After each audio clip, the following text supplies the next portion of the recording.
नमस्कार, जय Hind, Radhe Radhe, good morning. आप सभी को Sharma sir India YouTube channel पर स्वागत है। रीजनिंग के आज का इस वीडियो में मैं सबसे पहले आप लोगों से एक ही गुजारिश करता हूं कि कृपया आप चैनल को लाइक करें, शेयर करें और कमेंट करें। और अगर आप चैनल पर नए आए हो या नए देख रहे हो वीडियो को, तो आप चैनल को भी सब्सक्राइब जरूर करना है। सब्सक्राइब करने का कोई खर्च नहीं लगता है। अगर आप सब्सक्राइब करें तो आपका ही फायदा है, ताकि हमारा अगला वीडियो अपलोड होने पर आपके वहाँ तुरंत से नोटिफिकेशन जा पहुँचे और आप वीडियो को देख सकेंगे। ठीक है, अब हम वीडियो स्टार्ट करते हैं। चलिए क्या है देखते हैं सवाल। क्वेश्चन मार्क की जगह पर क्या होगा वही हमको निकालना है। तो हम इसमें क्या करेंगे, इन सभी का प्लेस वैल्यू लिखेंगे, तभी ना पता चलेगा। तो जेड का प्लेस वैल्यू कितना होता है, जेड का 26, भी का 22, आर का 18 और जे का 10। अब अगर हम 26 से -4 कर दें तो 22 आ जाएगा। 22 से भी अगर हम -4 कर देंगे तो 18 आ जाएगा। तो यहाँ 2 पर -4 है, तो यहाँ पर एक बार हम -4 करके ट्राई करेंगे, देखिए। तो 18 से अगर हम -4 कर दें तो कितना होगा, 14 होगा। और फिर 14 से -4 कर दें तो 10 आ गया, मतलब लॉजिक मिल गया। तो यहाँ पर 14 हो गया। 14 का मतलब क्या होगा, n होगा। यहाँ पर n बैठेगा। तो इन तीनों में n है, तो अब इन तीनों में से ही ट्राई करेंगे, ये चौथा वाला नहीं होगा। अब यहाँ पर d है, इनका भी प्लेस वैल्यू लिख के देखते हैं। यह पहले नंबर से शायद आसान होगा। तो यहाँ पर 2 है, 8 है, 32 है, मतलब 2 और 8 का क्या रिलेशन है वो चेक करेंगे। इंटू 4 करेंगे, 2 4 8, 8 और 32, 8 इंटू 4 32। तो इंटू 4 चल रहा है, तो हम इंटू 4 करके देखते हैं। 32 इंटू 4 कितना होगा, 32 इंटू 4, 4 2 8, 3 4 12, 128। एक बार फिर भी हम चेक करेंगे। 128 के साथ अगर 4 करें तो 512 आएगा, देखते हैं। 128 के साथ 4, 32 3, 8 + 3 11, 4 + 1 5। ठीक ही है, मतलब 128 हो गया लास्ट में। यहाँ पर 2 128 दिया है, तो आपका इन दोनों में से कोई एक होगा। अब इस दूसरा लेटर से चेक करते हैं। डी का मतलब 4 है, एच का मतलब 8 है, एल का मतलब 12 है। तो इससे ये क्या है, +4 हुआ है। अब 8 से 12 का मतलब यहाँ पर भी +4 है। तो यहाँ 12 से भी अगर हम +4 कर देंगे तो कितना आएगा, 16 आएगा। यहाँ से अगर हम +4 कर देंगे तो 16 आएगा, तो P होगा। और 16 के साथ अगर हम फिर +4 कर देंगे तो 20 आएगा। 20 का मतलब T, ठीक ही है, मतलब यहाँ पर P होगा। NP 128, सी ऑप्शन सही होगा यहाँ पर। समझ गए ना? अगर नहीं समझे तो ये वीडियो को दोबारा री करके देखिए, आपको अच्छी तरह से समझ में आ जाएगा, इतना टफ नहीं है। इस सवाल को देखिए। If in each word each letter is replaced by the next letter in the English alphabetical order, then how many words that form will not have any vowel. अब इसको हम रिप्लेस बाय क्या, इसको रिप्लेस करेंगे, change करेंगे, किससे, next letter, अगली आने वाली लेटर से। तो जे के बाद क्या आएगा, के आएगा, ए के बाद बी, आर के बाद एस आएगा। अब यहाँ पर सी के बाद क्या आएगा, डी आएगा, यू के बाद भी आएगा और टी के बाद यू आएगा। यहाँ पर डी के बाद ई आएगा, आई के बाद जे और एन के बाद एन आएगा, एफ के बाद जी, ओ के बाद पी और जी के बाद एच आएगा। अब यहाँ पर सवाल में पूछा है हाउ मेनी वर्ड दस फॉर्म। अब नया वर्ड जो बना है, चाहे मीनिंगफुल हो या ना हो, यहाँ पर ऐसे देखने पर चारों का मीनिंग नहीं है, फिर भी एक वर्ड बना है, उस वर्ड में कितने भावेल है, कितने में भावेल नहीं है, कितने वर्ड में भावेल नहीं है पूछा है। अब यहाँ पर यू है, मतलब यहाँ पर भावेल है। अब यहाँ पर भी ई भावेल है, लेकिन यहाँ पर के बी एस में एक भी भावेल नहीं है। तो यहाँ पर एक वर्ड ऐसा बना है जहाँ पर भावेल नहीं है। और यहाँ पर GPH, यहाँ पर भी एक भी भावेल नहीं है, तो ये दूसरा हुआ। तो कुल मिलाकर 2 ऐसे वर्ड बने जिसमें एक भी भावेल नहीं है, तो आपका डी ऑप्शन सही होगा। ये रहा तीसरा सवाल। यहाँ पूछा बोला है find out the odd one. हमको ओड वन इन चारों में से एक है वही निकलना है। तो CH और PT पहले हम क्या करेंगे, इसका प्लेस वैल्यू लिखेंगे, नहीं तो पता नहीं चलेगा। C का वैल्यू कितना होता है, 3 होता है, और H का 8 होता है, और इधर P और T का कितना होता है, P का 16 होता है और T का 20 होता है। यहाँ पर देखते हैं N का कितना है, 13 होता है और R का 18 होता है। F का कितना होता है, F 6 और I का 9, G का 7 होता है और L का 12 होता है, और R का 18 होता है, U का 21 होता है।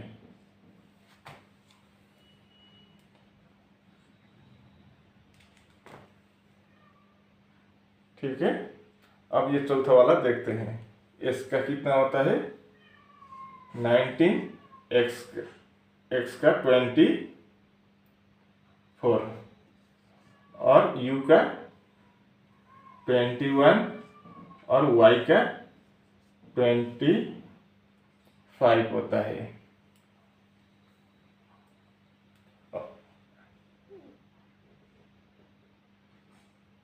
सॉरी, ये I नहीं था सवाल, मैंने गलत कॉपी कर लिया है।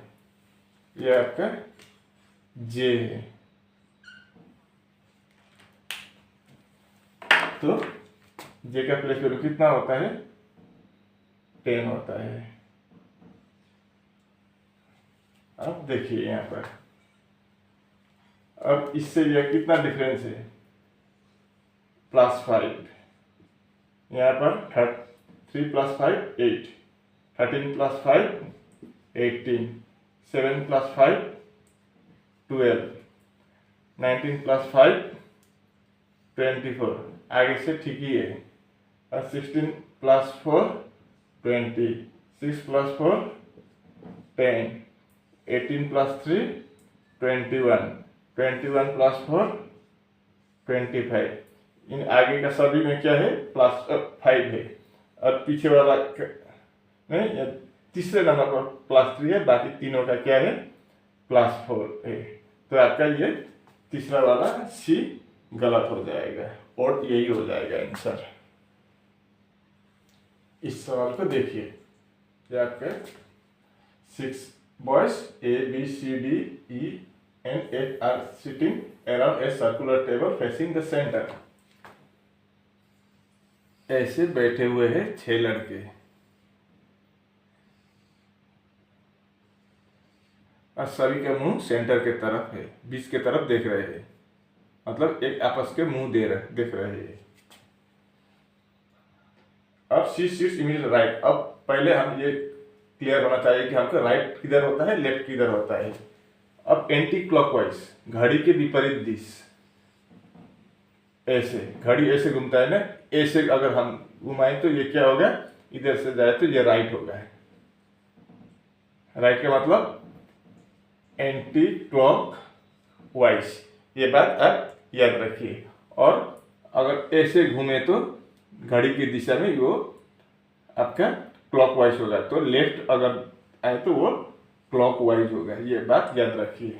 लेफ्ट हम क्लॉकवाइज में घुमाएंगे और लेफ्ट राइट बोले तो एंटी क्लॉकवाइज में घुमाएंगे, याद रखिए बस ये बात। अब बोला है C seats immediate right of D. D के इमीडिएट राइट में कौन है, सी बैठे हुए हैं। डी के इमीडिएट राइट, राइट का मतलब किधर होगा, एंटी क्लॉकवाइज, मतलब इस साइड होगा, तो फिर तो सी यहाँ हो जाएगा। C seats immediate right of D, D के इमीडिएट राइट में सी बैठे हुए हैं।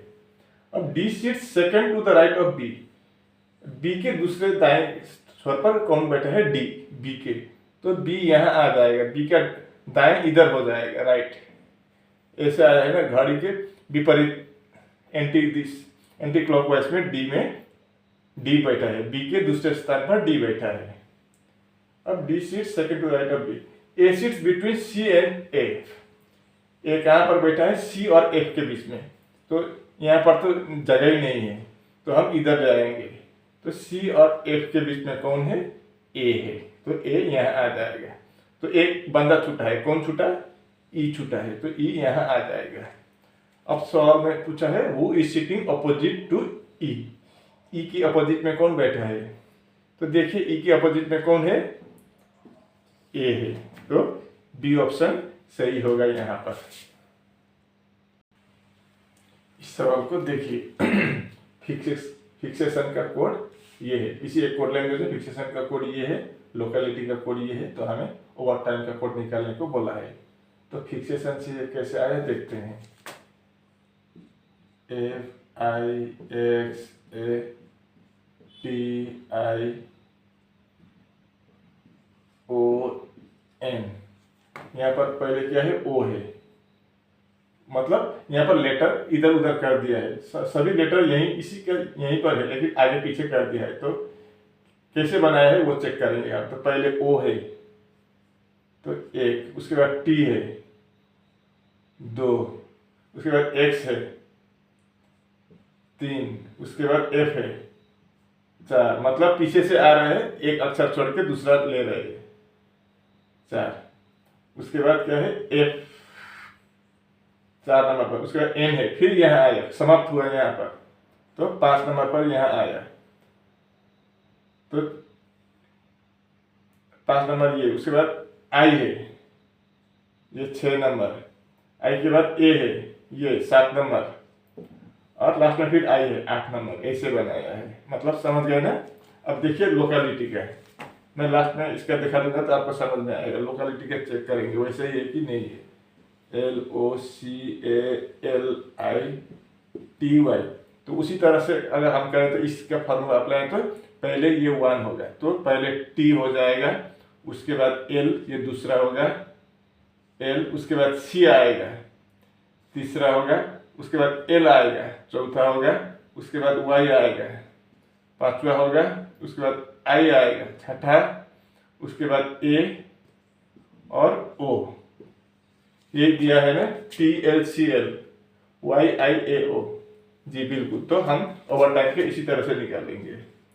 OVERTIME, तो सबसे पहले क्या आएगा? M आएगा, पहले लास्ट सेकंड से लिया है पहला, तो लास्ट सेकंड में M है, तो पहले M होगा, उसके बाद T होगा, T के बाद E होगा, उसके बाद O आएगा, यहाँ समाप्त हुआ, फिर यहाँ लास्ट में जाएंगे E होगा, उसके बाद I होगा, उसके बाद R होगा, और लास्ट में V। ये वाला ऑप्शन क्या है? MTEOEIRV, सी में ये ऑप्शन है, तो आपका सी राइट आंसर हो जाएगा इसका। ये सवाल को देखिए, किसी एक कुछ भाषा में प्रिंट का कोड ये है और ब्लैक का कोड ये है, तो क्लॉक का कोड कितना होगा वही हमको निकालना होगा। तो प्रिंट से ये कैसे आया, तो देखते हैं। यहाँ पर प्रिंट में कितने अक्षर है? 1 2 3 4 5, यहाँ पर 1 2 3 4 5 6 7 8 9 10, मतलब शायद 2 2 लिया होगा। तो P का वैल्यू कितना होता है? प्लस वैल्यू 16, R का 18, I का 9, N का 14 और T का 20 होता है। अब यहाँ पर 18 दिया है, तो यहाँ पर शायद +2 ही किया होगा, और इधर 20 है दूसरे नंबर पर, तो यहाँ पर भी +2 होगा। अब यहाँ पर 14 है, ये छोड़िए, तो 14 है तो +5, कुछ गड़बड़ लग रहा है। उसके बाद 16 है, तो +2, 22 है, तो +2। देखिए 16 + 2 18, ठीक ही है। 18 + 2 20, इधर 14 + 2 16 और 20 + 2 22। अब यहाँ पर कितना है? 14 है, तो +5 है। ये बीच वाला क्यों ऐसा कर दिया वो चेक करना होगा। मतलब यहाँ पर I है, यानी कि भावेल शायद भावेल को +5 कर दिया होगा, कॉन्सोनेंट को +2 कर दिया होगा। अब दूसरा वाला से पता चल जाएगा। अब ब्लैक का कितना है, बी का प्लेस वैल्यू 2 होता है, एल का 12, ए का 1, सी का 3 और के का 11। अब यहाँ पर भी वैसे ही करके देखते हैं। तो 2, ये 12 के साथ भी 2, 3 के साथ भी 2, 11 के साथ भी 2। अब यहाँ पर भी ए भावेल है तो यहाँ पर +5 किया, तो यहाँ पर +5 करके देखते हैं। बाकी में 2 सब में प्लस करके, तो 2 + 2 4, 12 + 2 14, 5 + 1 6, 3 + 2 5, 11 + 2 13। यही है क्या है, 4 14 6 5 1 3। जी बिल्कुल लॉजिक यही है, मतलब कॉन्सोनेंट में +2 है और भावेल में +5 है। तो यहाँ सी एल और सी के में देखते हैं। सी का वैल्यू 3 होता है, एल का 12, ओ का 15, सी का 3 और के का 11। ठीक है ना, सी एल ओ सी के। तो यहाँ पर 2 2 5 2 2, तो 3 + 2 5, 12 + 2 14, 15 + 5 20, 3 + 2 5, 11 + 2 13, 5 1 4 2 0, 5 1 4 2 0, 5 1 3। यानी कि बी में वो है, तो बी वाला ऑप्शन सही होगा। अगर वीडियो अच्छी लगी तो वीडियो को लाइक शेयर करना और कमेंट करना, और अगर आप चैनल पर नए हो तो चैनल को भी सब्सक्राइब जरूर करना। सब्सक्राइब करने का कोई खर्च नहीं लगता है, आप बिना झिझक के आप सब्सक्राइब कर सकते हैं। ठीक है, आज के लिए बस इतना ही। नमस्कार।